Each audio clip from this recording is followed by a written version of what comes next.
Hi, I'm Gabe. And I'm Kat. And we're the Ghouls Next Door. Talking about some spooky stuff. Yeah, you know, huge. The huge. It's the huge. If you were looking for something that'll scare you, you've come to the right place. Yeah, last year we were like, New Year, new me. This year we're like, nah, we're cool. Yeah. So, hey, what's up? Around this time we were talking about romance gone wrong, and guess what? We're still doing that. Yeah, just a little different. Except, is it wrong? Or is it the solution? I don't know, I guess. All I'm saying is, did you know dating sucks? Yes. Did you know that about dating? Is I it a did. fun time? Yeah. No. Yeah. You said, yeah, it's not yes, fun. and it's not. Yeah, I was exactly. agreeing with you. Cool. Yeah. We are, for the first half of this month, looking into the future of things. We're looking at why the future of things are scary. So this is our 2020 Future Romance series, which will be short and sweet. Yeah. Lovely. It's also like this just in, we're in the future. All that stuff we're like, yo, I wonder what 2020 is going to be like. We're there. We are in the future of before when we were younger. So yeah. Yeah. That's all I got to say. We live in the future. It's not the year 3000 yet, but no. It's a different song. Today we're specifically talking about dystopian romance, or kind of where romance, dating, love is headed, or what we're kind of already submerged in. Yeah, like, there's lots of stuff that we're going to talk about that I didn't think we were as close to achieving than we are now. Where I'm like, oh, all right. I thought we were a little bit safe for a little bit longer, but I guess as fast as the internet stopped making the weird sounds, is as fast as dating will get very scary, potentially. Yeah, very as soon as you put it on the internet, or you put it like, it got weird. It got weird. Because now we're taking out a lot of variables, which can be good. And, you know, there are plenty of Match.com commercials that tell you how wonderful it is. But it also could be very not good. All I'm saying is I don't know if anyone remembers when we talked about one of the apocalypse scenarios. One of them was robots. Yeah. Or like artificial intelligence kind of going too far. Yeah. It's like, I really didn't think that route would be dating apps. No. Like, I thought it would be like, the government has taken robots and they're doing crazy stuff. It's not that, Gabe and listeners. It's not. It's just like, what if a robot could feel human emotions? Let's just do it 'cause love. Yeah. Well, that's the thing. Like, people are always afraid of 1984, the book, and like that reality. And I get it, like Big Brother, and that is very real, right? But I always thought that Brave New World by Aldous Huxley was way more terrifying because it was all like this, like everyone was just sedated. And you were just trying to have be hedonistic and have pleasure. And that's what controlled you. So it wasn't like we're brainwashing you and 2 + 2 = 5 now. Yeah. It's you're just seeking out validation and comfort. And so then you give up anything that was you as an individual in any of your freedoms. Yeah. So I guess this just in Americans hate not being able to do whatever they want. Yeah. But they will love to do it if it's happening, if those controls are happening in the background. That's software. Real. Like if it's we don't know the details. Yeah. If you trick them to think it was their choice. Oh yeah, no, that's really real. And that's what online dating is. Yeah, facts. We tell you facts. All the facts. Yeah, facts. Still facts. About that spooky stuff. Yeah, spooky stuff.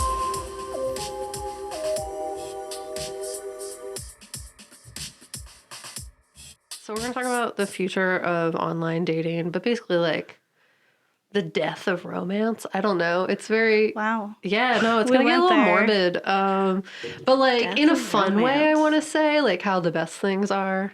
Yeah. It's going to hurt so good. We've lived that awkward transition of the internet is scary. Do not meet that person from the internet or they could kill you. Everyone is a catfish. That was the 100%. Vibe.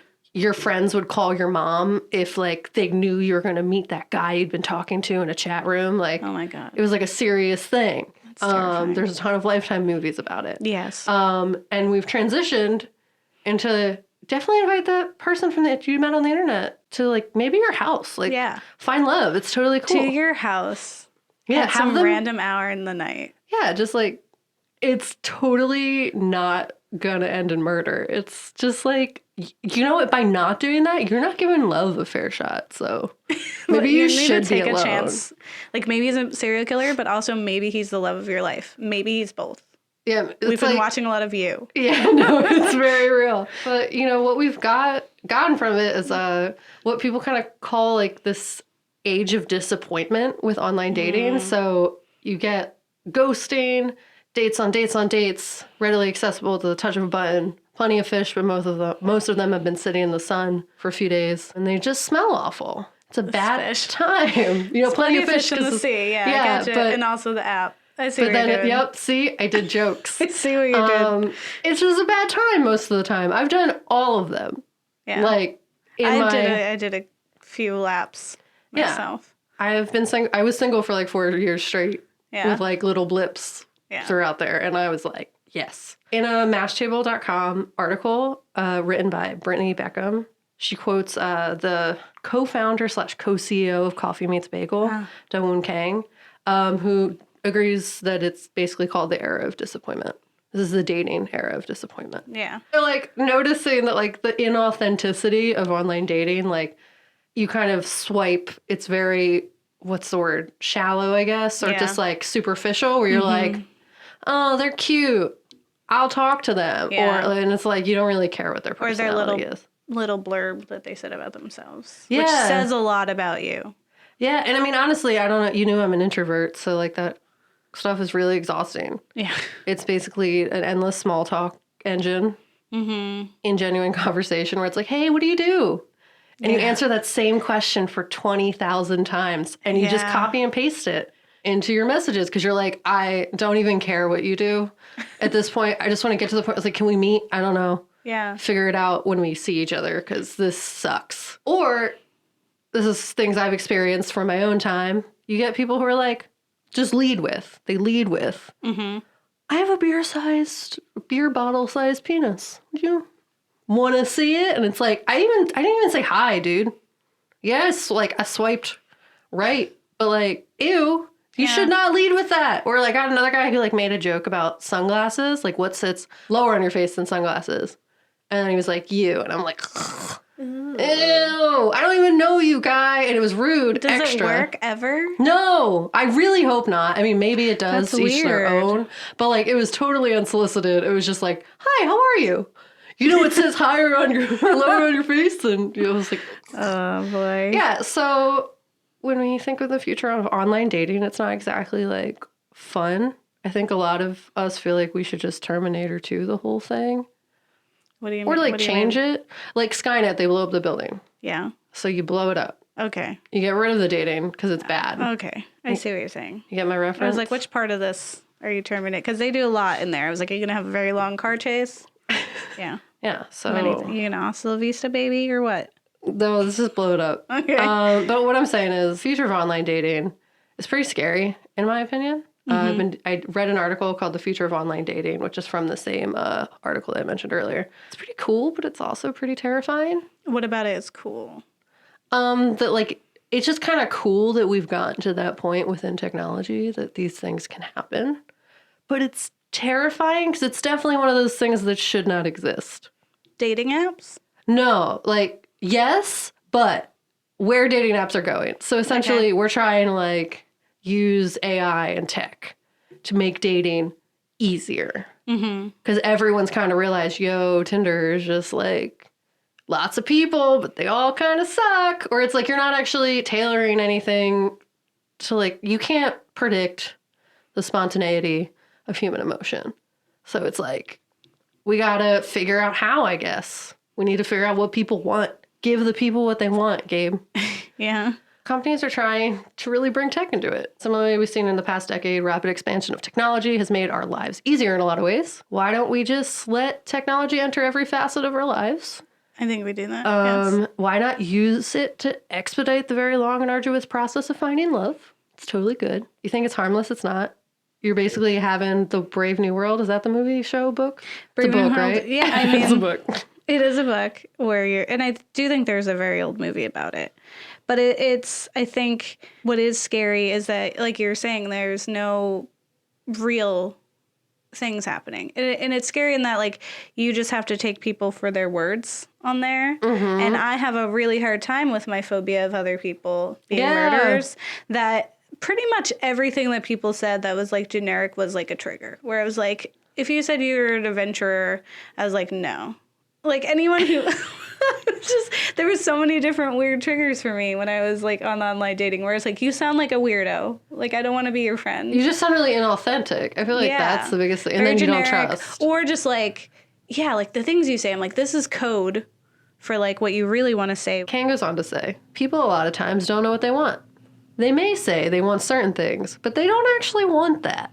So, basically, they've been working on a better machine learning AI that...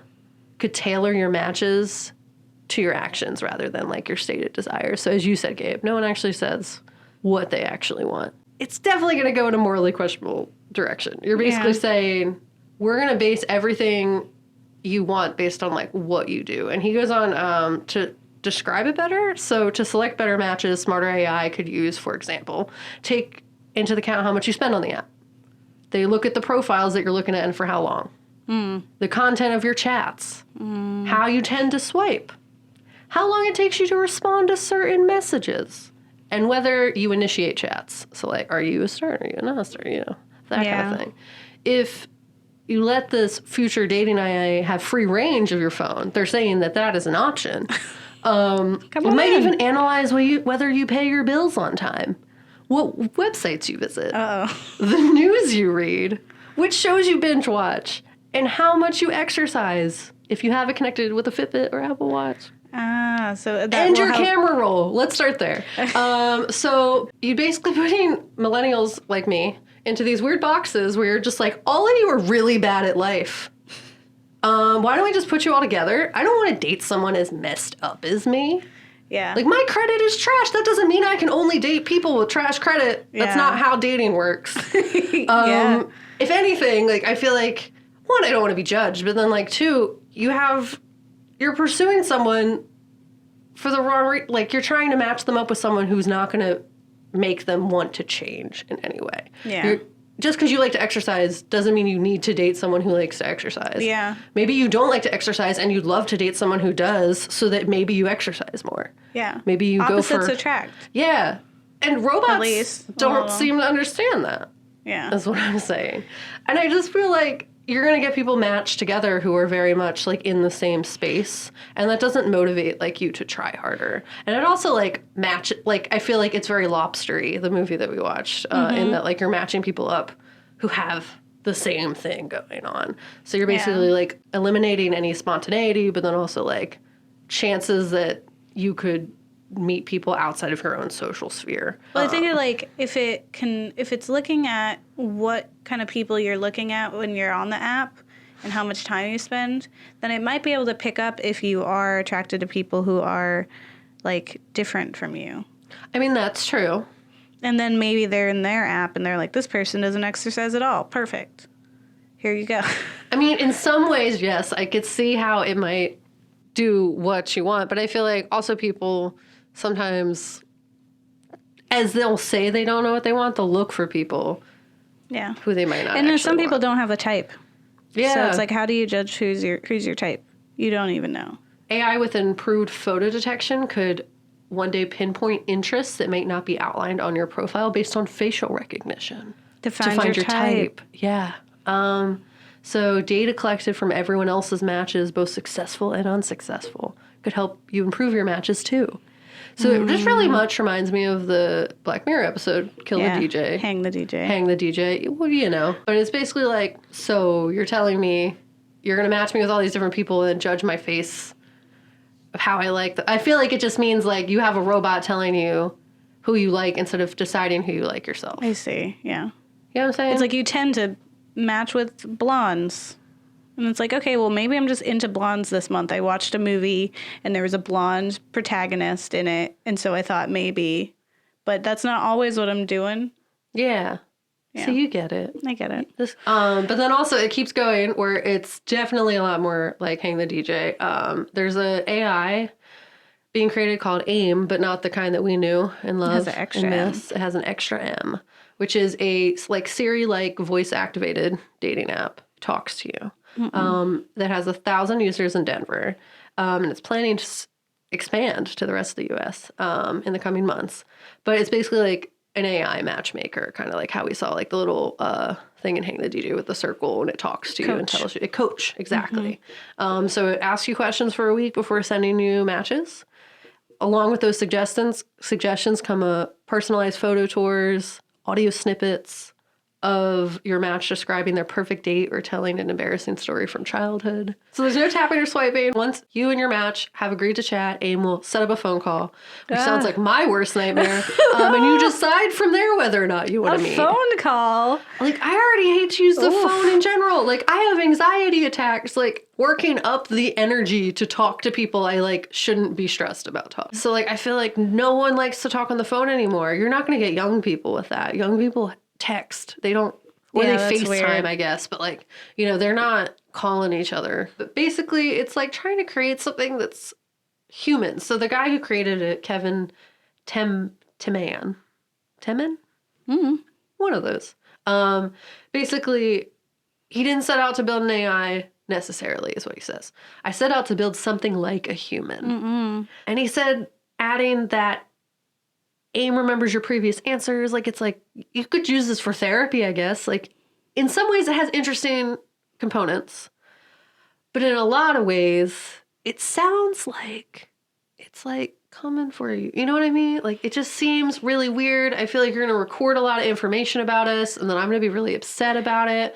And I'm just not going to be happy. Yeah, well, I mean, when it says that it remembers your answers and the tone and questions that you warm up to, then it definitely has those things stored, because that's how a robot's memory works. Yeah, so I mean, I don't know if anyone else remembers where we talked about Amazon and like Google saving conversations. You know that that's something that's going to happen. I just feel like it leaves us unsafe, but that's like my whole spiel. So the future is that we'll have apps listening to us and de-authenticizing. Yeah, it just puts us in weird boxes. It's basically like taking our control out of it. Yeah. And I feel like it's very much like people will believe the app more than they'll believe themselves. Yeah. They'll be like, the robot is giving me 99% whatever, that this is love. Mm-hmm. So it has to be love, right? Yeah. And I say when we watch films that talk about like romance, in regards to like the future and when applications are there, or if there's like this weird dystopian world where decisions are made for you. Mm-hmm. And that's like, I think the big part of it in the future is that we both fantasize and fear a future where we no longer have to try so hard. Yeah. And have to put in so much effort. So when we are watching media, it's generally telling us that we're all essentially becoming emotionless and easily manipulated puddles that conform to whatever container we're put into. Yeah. Right? Like, we'll just form whatever society told us to be today. And whenever we see them, there's just these narratives that are these cautionary tales of refusing to conform to what society deems normal for dating and escaping from the clutches of technology to make your own decisions, sheeple. That's like, it's always like you have, like, it's like the rest of society has become like placated and they're just like normal now and they just believe in this future.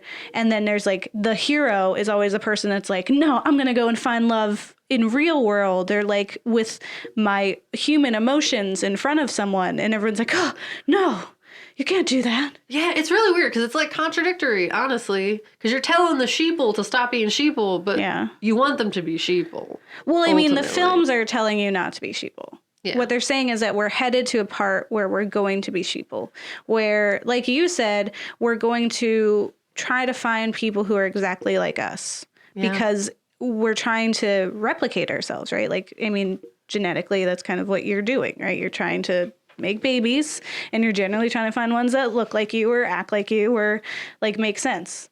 No, like, how many romantic comedies are like, he was a goofball and she was like, you know, a business lady, and it's always like the wacky antics that happen because it's so unorthodox that those two people would ever love each other, right? So like when we have films like The Lobster, which we'll talk about in our film section, we see this exacerbated, this idea of like seeking same, right? Like when you're on something like Plenty of Fish, or if you're like, that's kind of like a generic thing, right? It's just like, I'm this seeking that. Yeah. Right? And it generally is seeking same, right? You're like, I'm a career woman and I can only find time for my cats and the one person that I'm going to make time for, and he better also be a career person. Yeah. Like, or she, whatever it is, right? Yeah. And I think like the horrors that we see in the films are always like where we're removed from like where it's our decision, right? Like we're just finding clones of ourselves. Mm-hmm. Like it's no longer authentic. Yeah. In that, right? You're just like, okay, this person fulfills a need. Well, yeah, it's like a need basically that we're told we need, but also I guess like inherently we do too. Yeah, because it's less about love and it's more of like this societal thing of like population, right? So it's just like, okay, I have to go, like I have to have my child, right? Like, and especially for women, we have this issue where we have a biological clock ticking. Yeah. And apparently people forget that you can freeze eggs and that also doesn't matter. Like if you don't want children, that's also okay. Yeah. But it's just like, you have, your mother being like, hey, you're getting pretty old now. Why aren't you married? Where's your 3 kids? Like, yeah. I want grandbabies. Yeah. It's like, oh, you could wait. Like, trust me, women are having kids well into their 40s. It's really fine. You're going to be okay. But it's kind of what like steers us and is a part of like our fear, especially with women, right? It's just like we're running out of time. Yeah. And if we don't find the right person in the short amount of time we have, we're going to take every like option we can get.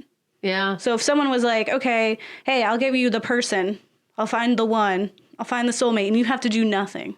Yeah. I'll just figure it out for you. And here they are. Like, of course, you'd be like, yeah, of course, I believe you. That sounds easier.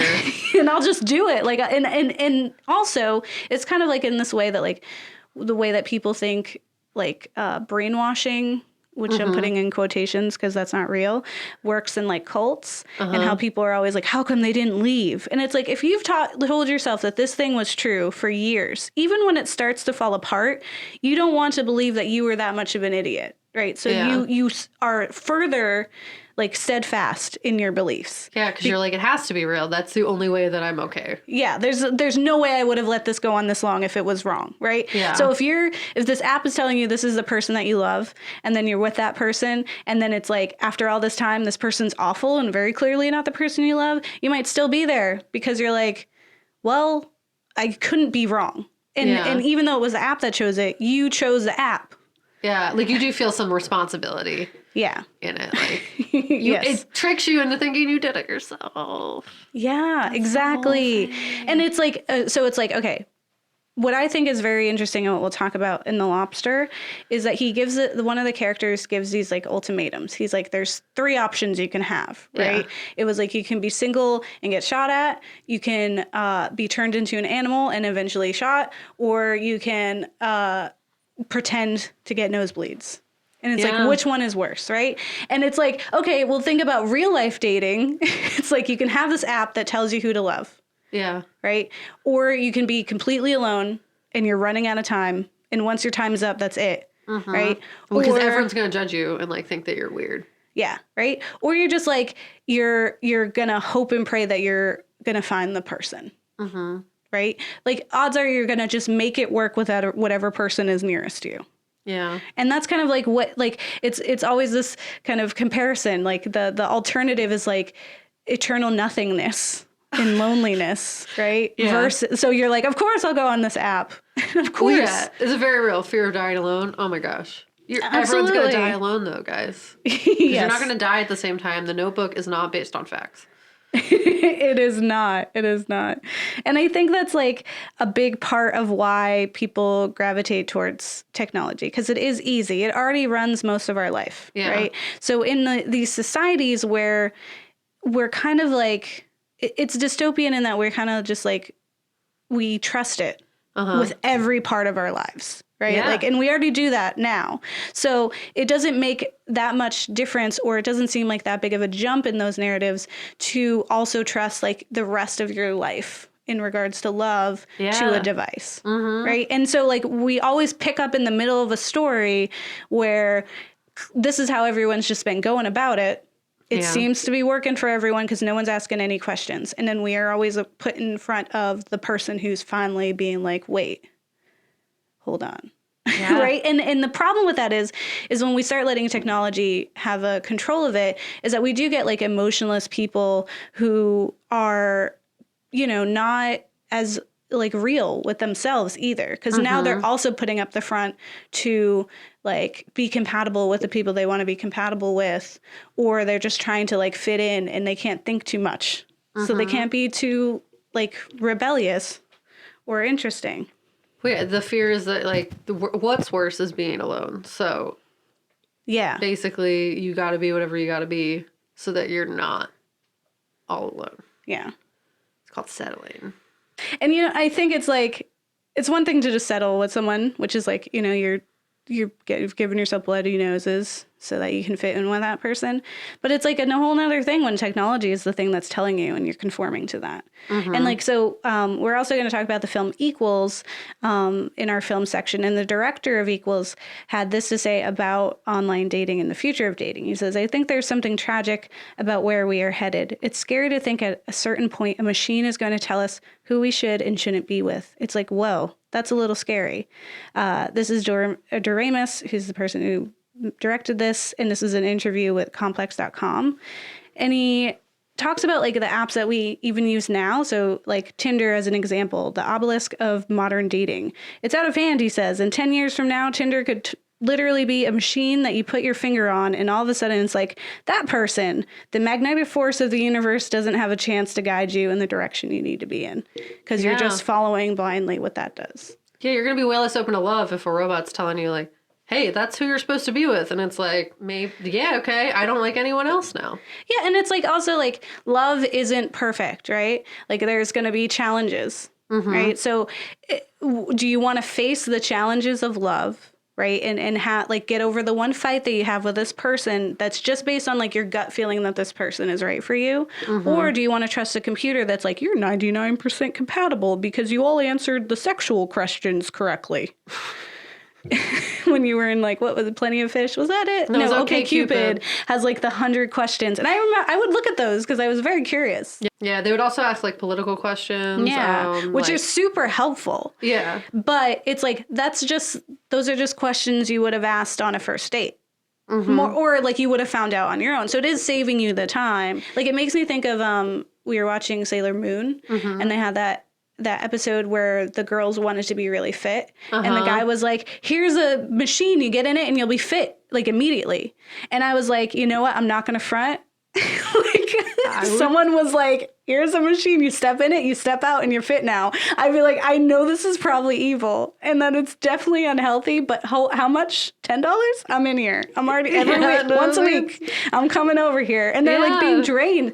And I was like, if it is that easy, and if love were that easy, if you did have a machine that was like, we just trust machines so wholeheartedly. Yeah, we think we're safe. Everything. We always think like technology has made us safe, where it's really just like opened all of the doors into all of our things. Yeah. And we're not safe. It's just like this real false sense of security. Yeah, and we think like if we let it see all of us, then it'll have an even more honest opinion and will steer us in the right direction. But that again, it's still just watching you all the time. Like you're still giving up a security, and that's the exchange. Is like I'm giving up my like independence and security so that this app will find someone for me to love. Yeah. And that is Brave New World.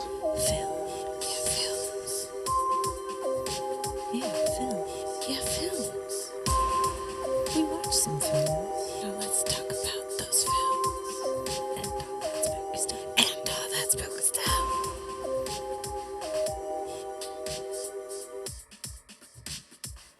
So we watched some stuff like we do. Yeah. We watched 3 things this time because there was a lot to talk about.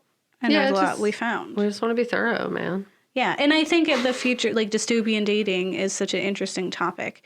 And so like the first one is from Black Mirror. So I think we're going to probably tackle a bit of Black Mirror this year because there's quite a few topics we have where I found like, they were very interesting. This one is one of my favorites. Yeah, I agree. Same. I enjoy, and even the second time around, it wasn't as like exciting, but I just remember being very like, what if? Like, what a world.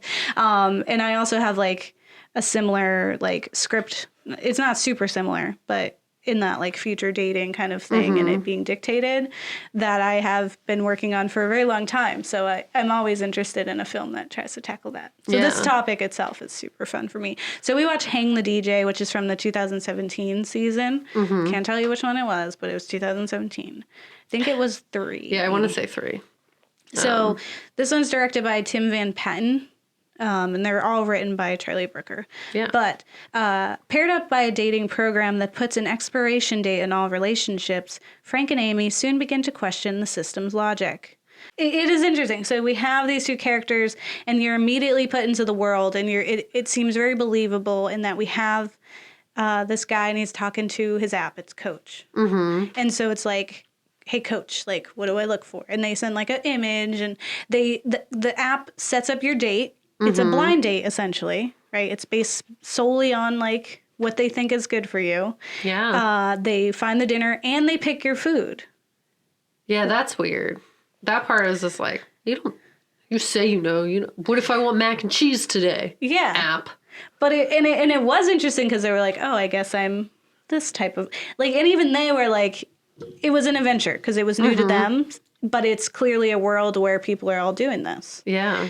And the thing that was really interesting about this one, unlike any other, like, you found the one app kind of technology, is that there's an expiration date. Yeah. So in this one, they both have to click it, and then it'll tell you how long you have left with that person, which is, like, crazy. Because it makes you think, like, if you knew when you got involved with someone how long you were going to waste your time with them. Yeah. Like, do you still do it? Does it change the way that you're being with them?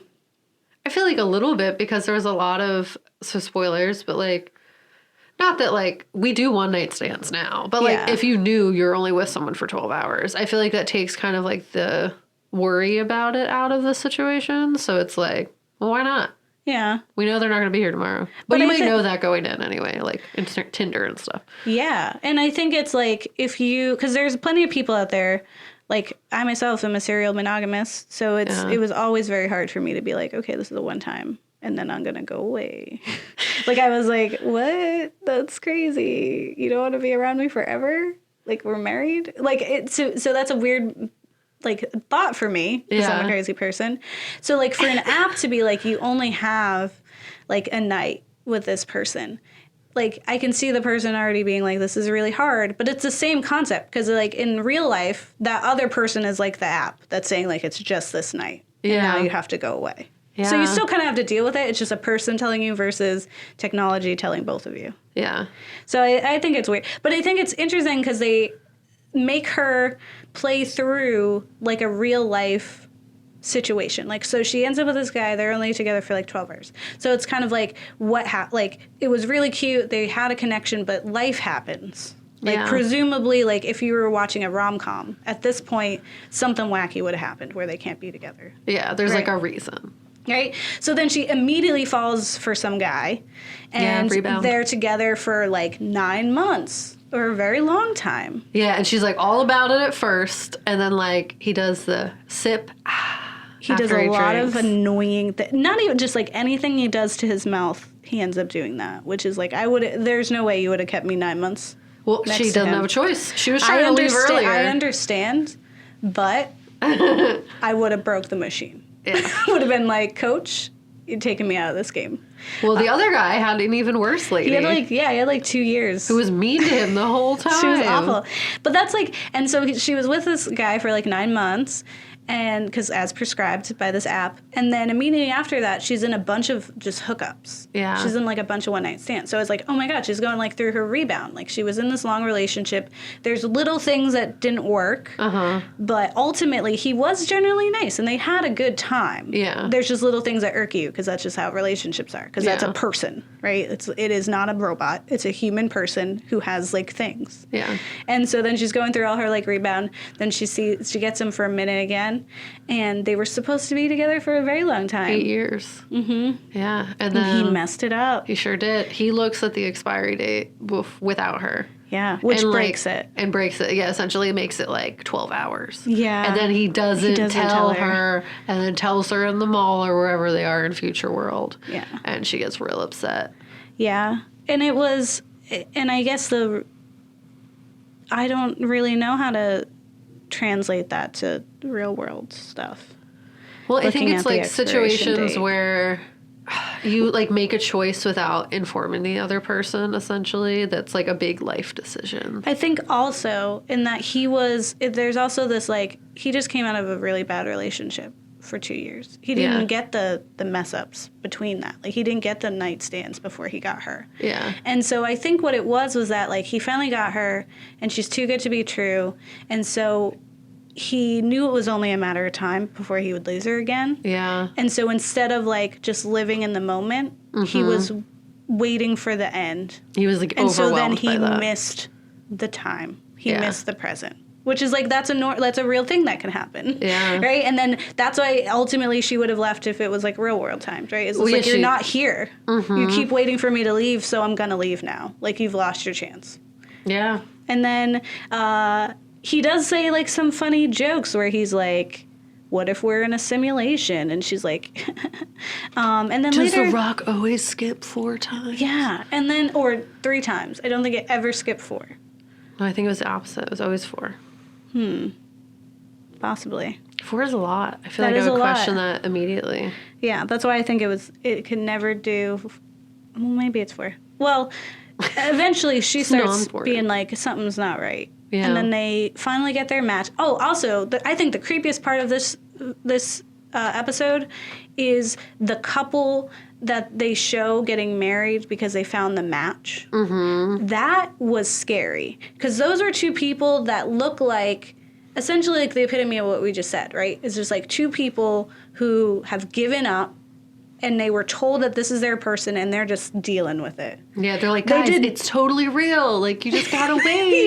You just gotta wait and everything will be fine. Everything is fine, guys. And they were like, yeah. It just reminds me of all the Amazon worker tweets that came out when there was like all that, where it was like, I definitely get to sleep on time. And it was like, I eat 3 meals a day. And it was like, please blink twice if you need help.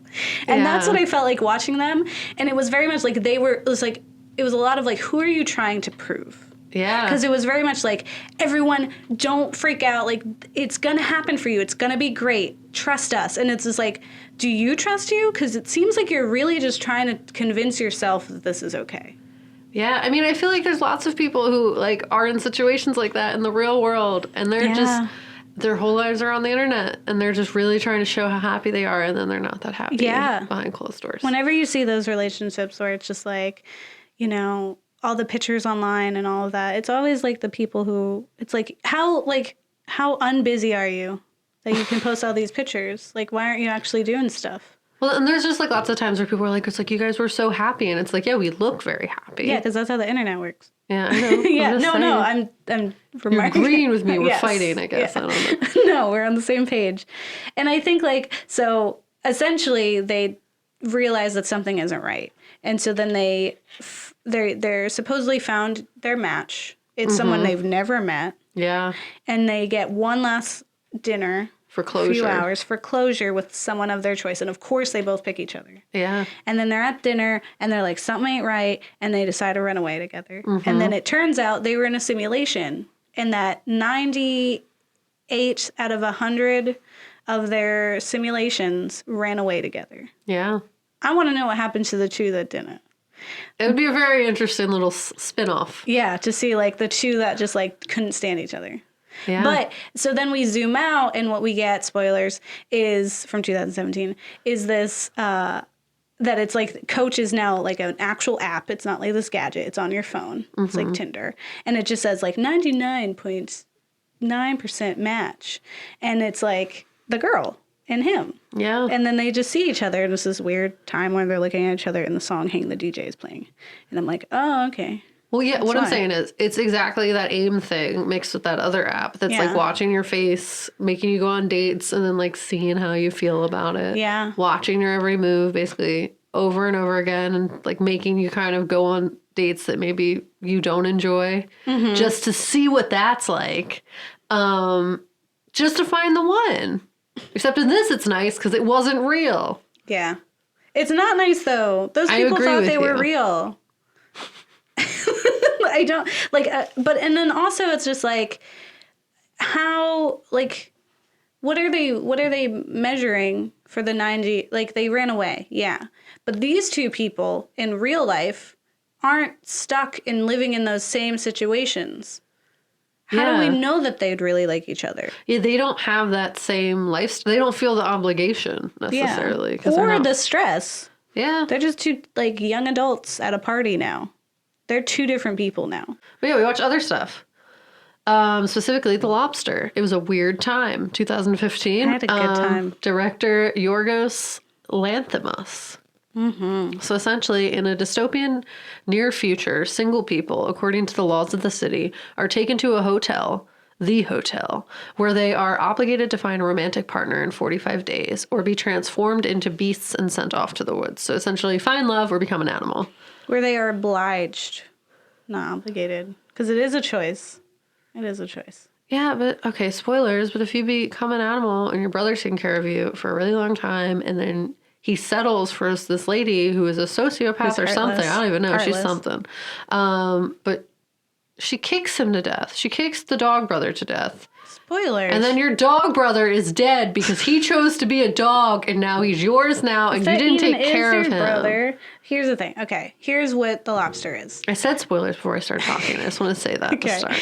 Here's The Lobster. You got people in this dystopian near future who have to be a couple. And if you are not a couple, you go to the hotel, you have a certain amount of days. You can add days upon doing things. Or you find a person and then you go through these steps and eventually you go and be married or you're a couple. If you're not a couple, you either become an animal or you have to run away into the woods and be heckin' single. Like very single. Yeah. Like people can't really enjoy you. Yeah. And you get shot at. So it's really like, so here's what I got out of this. I got a lot of things out of this film. I really enjoyed it. And interrupt me at any time because you know I get. One, I was like, if it weren't for the color palette and some of the shots, like it was very interesting. Oh yeah, it was interesting for sure. But it definitely reminded me of like a Wes Anderson. Like it has that dry feel, but if it had different color schemes and if it had different shots, then I would do it. But what I really love is like they have this like narration that goes over it, and it's from the woman, the far-sighted woman, short-sighted woman, short-sighted, yeah, and she is narrating, and there's times where like a scene will happen and dialogue will happen, and then she'll narrate and just repeat the dialogue and exactly what just happened. Yeah. So it's like an extra long movie because we just saw it and now we're also hearing it again. Yeah. Which, when you realize what happened to her, makes sense as to why it's being narrated. Yeah. Because she doesn't see that. But one of the things I found very interesting about this film was that there's no gray areas in this world. Like everything is gray, yes. But I mean like the subject like of gray areas, right? So there's no middle ground. So you are or you aren't. Yes. When he goes to it's Colin Farrell. So he goes to the hotel. His wife left him. I would love to know why. It's never brought up. Yeah. But she doesn't love it. She doesn't want him. Yeah. So he's like old and he's been with her forever in a society where you're not allowed to be alone. Yeah. So he's just cast away with all the other people who are cast away in some way. Yeah. And he's asked a bunch of questions. And one of the questions is like, are you homosexual or heterosexual? And he's like, is bisexual an option? And she was like, no. Yeah. You gotta pick one or the other. And he was like, I guess I'm heterosexual. And it was like, this thing is just like, you're not even allowed to like, the society is so specific. Like, you really have to know what you want because you can't spend any time playing guesswork. Yeah. Like, you just have to immediately get into a relationship. There's no figuring it out. Like, you just need to know. Yeah. It's like, you know now or you don't. Yeah, you know now or you or whatever animal you wrote down in your survey. Yes, which is a lobster, is what Colin picked. And what I really love is the absurdity of it and how I love when absurd things are taken very seriously, which is why we make the films that we make. Yeah. And so one of my favorite things is like they're talking, he and his friends are talking about the process. And he's like, I hear that they like put you in hot water or cold water or something and tea and they like lotion your body so then it's easier to just peel your skin off, and then they have to like take the parts, the organs out to like put you into the different animals. And Colin Farrell's character goes, that makes perfect sense. And I'm like, no. And he's like, well, because like a bird is different from like a dog.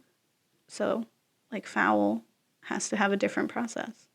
And it was like, I was like, okay, I guess. That doesn't mean. And it was such I just love the deadpan of like, that makes perfect sense. Because to me, it just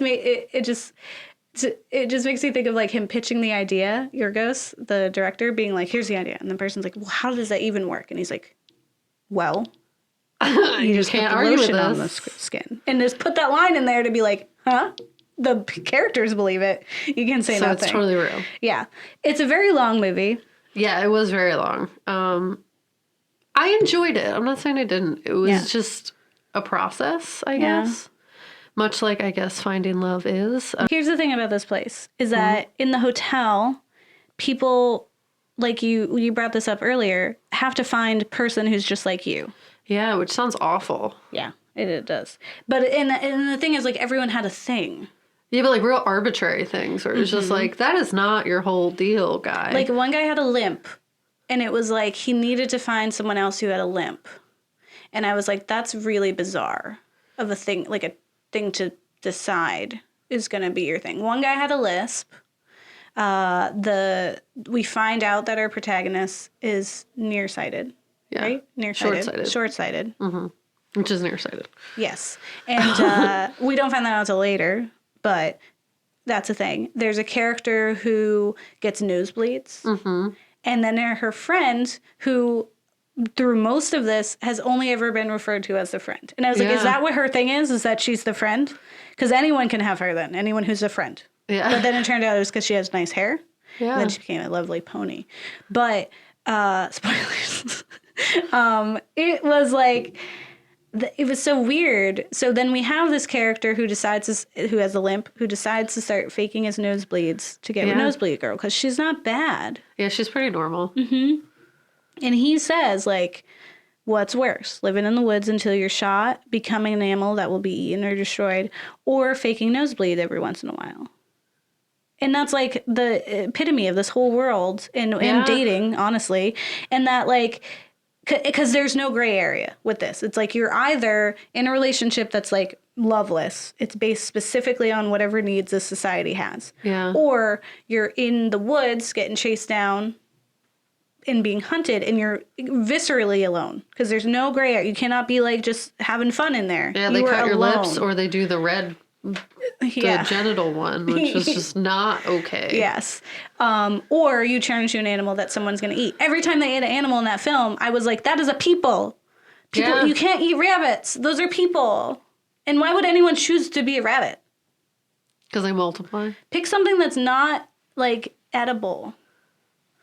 That's all I'm thinking. Like, pick something that people don't really eat. But, like, there's a lot of surprises and a lot of very peculiar things that were fun. Like, when they go to the city, they see this time where this woman is alone. Yeah. And the police come up. And they're like, her marriage license is expired by 3 months. And she's like, my husband's away. He's vacation, or he's on his business. Work business. And they're, like, checking her, and they're running her through this system like she's, like, an illegal immigrant. Like they were checking like her green card. And Yeah. it was eerie. And they're like checking her feet, her shoes to see if there's dirt and if there's dirt under her fingernails, as if she like crawled into here. Like from the woods, yeah. Yeah. Just like, what? The other surprising thing is that there's like this secret mission that the single people are going to do to get to the people in the hotel. And you think they're going to murder everybody. Oh, and yeah, they no. don't. They just are really, like, manipulative in their head, basically, like, showing them that their love isn't real. Yeah, they just went in and tried to sabotage the romance. But the problem is that that's not what it was about. The romance was fake and everyone knew it was fake. So Yeah. it didn't really matter. It doesn't hold up. Because it's like, we know. We are just doing the thing that he said. We're all faking nosebleeds every once in a while. Yeah. And just dealing with it. And I love that the one lady's whole thing was just that she was heartless. Yeah.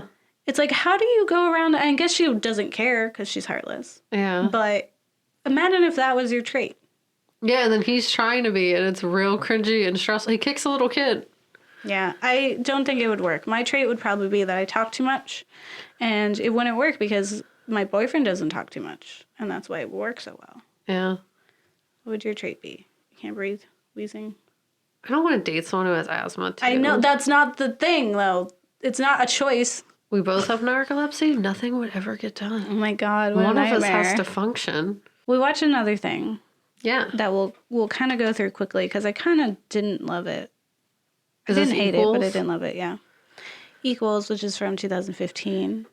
In an emotionless utopia, two people fall in love when they regain their feelings from a mysterious disease causing tensions between them and their society. Directed by Drake Doremus, who had that stuff to say about Tinder. Yeah. He also wrote another film that we might watch soon, so we'll talk about him more. But what we have is Kristen Stewart and a guy. That guy. And they're in like a dystopian world, kind of 1984-ish. Mm-hmm. No one can have emotions. Yeah. And it's weird. If you have emotions, then you're sick. And if Yeah. you're sick, they put you away and possibly force you to commit suicide. Yeah. It's called SOS. Yes. Which is perfect. Yeah. Because it's exactly what it is. So we have two characters who start to feel things, but they love each other. But I felt like I never believed their love. That's not fair. not for a second. Yeah. And then not for any lack of acting. Oh, yeah, Because yeah. I thought that, I get it. I just didn't believe it because I was like, you just found another person who feels. And that to me wasn't enough to love somebody. Yeah, Like you just grabbed onto whatever was next to you. It was literally Lobster. You also have emotions? All right. Yes. Let's be together. Yeah, but it was like put out as if it was like a Romeo and Juliet situation. It was even like the scene where you think that like she faked her death, so then you think he's gonna kill himself because he thinks that she's dead. And I was like, I swear to God, if he Romeo and Juliet's this, and then he did in kind of a way, Yeah. but it was still like I was like, really, but it was just like it happenstance. You know, it was like, okay, well, if we threw another person in there who also felt, would they even care about each other anymore? Oh, yeah. So this film was not widely loved. And the director is very, like, open about that. Yeah. He's actually, like, talked about it to people, specifically at the Tribeca premiere for the film. Yeah. He's like, I'm not an intellectual filmmaker. Any of you who came out and was expecting a decent sci-fi film. Yeah. No. I'm an emotional one. I, like, make things that are about emotions, specifically like finding love or whatever. And he's like kind of described this as supposed to be being a boy meets girl story. Yeah. With a restrictive setting that mainly just proves how much two people are willing to risk in order to be with each other. But yeah. I think it's more than that. I don't think it's really about how much they're willing to risk to be with each other, but more how much they're willing to risk to feel. Yeah. To continue to feel. I don't think it was about the relationship. I think it was about having emotions.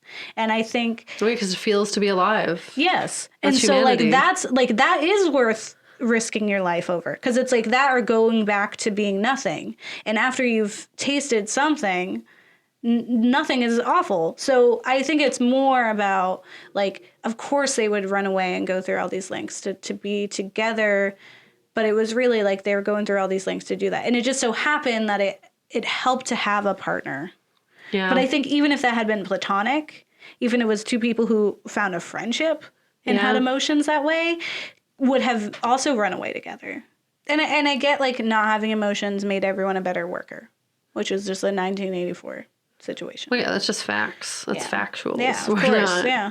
But I do think I didn't believe this is a romance story, just more of like a human story. Well, yeah, he does say it like that.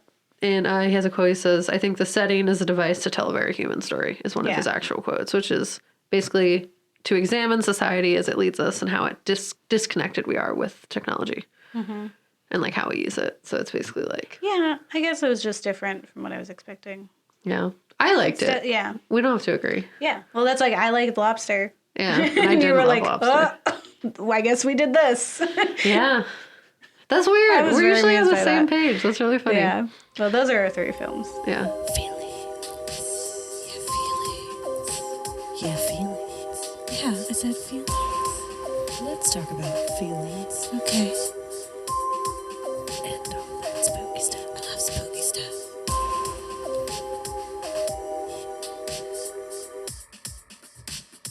All right. So if you like it, it's Coach, take me out of the game. Yeah. Because we're not playing this anymore. We don't want to be in this simulation. Fake love. Yeah, simulation time. And if you don't like it, it's fake a nosebleed every once in a while. Because at least you're with somebody. At least you're not an animal or getting shot at or eaten. I mean, they're not so bad. This is a not so bad person. Don't settle for the heartless, but yeah. So kill your brother. So messed up. Dog now. What a wild idea. I really enjoyed this film. For the topic of the future of online dating. So, like, I find it fascinating, but I don't like it. Yeah. Like, I don't think it's a good thing. I think it's super scary. But is it, like, the most interesting thing in the world? Yes. Yeah. Like, what? It is very interesting. You found an app that it's a dating app where people show each other your fridge. Yeah, that's crazy. It's literally like you don't have to buy this fancy fridge that's like $3,000. But you basically like judge what someone eats.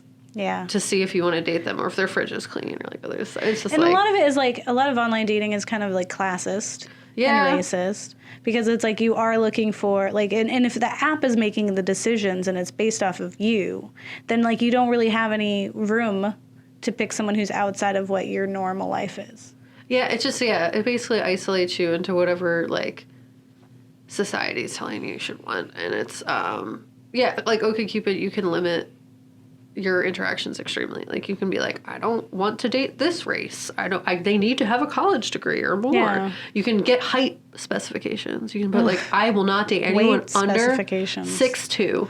Ew. Like, what, you could put that, giant. though, or you could put, like, weight, or you could put, like, gender, like, I'm not, like, but, like, you can really hone down on, like, whatever your usual choice would be. Yeah. And just, like, it's real superficial. You're not basing it off of if, like, they're actually, like, an interesting or nice person. You're not. Or if they're a person that's susceptible to change, like, and growth.